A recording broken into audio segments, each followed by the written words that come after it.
Kajing yap kalong kami na kajing sya tenra ha kabaik dangshen ha maulai kalapelong ya ke sorkar jela banle da kabating iki kali Arshaka kumju iki kali iki ba Pynher state Palat pot. Halor ke niu sembut Menteri Rangba ba Presiden Tensong ula pentip bala betha ye kitenat badai ban Peit banle ting ye kitu ki ba Pynken an.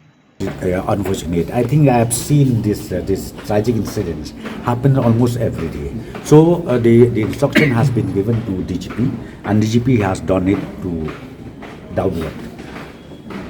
Be it the traffic police, or be it the district administration, or be it the SPs, whoever, that any reckless drive, two-wheelers or four-wheelers, has to be handled very, very seriously, and to make sure also that everybody are safe.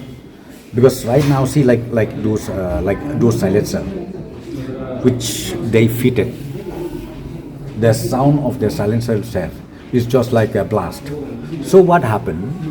We have already taken action. Those people who did it, who fitted those kind of silencer, because we don't want to disturb anybody, and we continue to do that. Same way, those reckless driving, we will not tolerate, and we'll make sure that they are booked.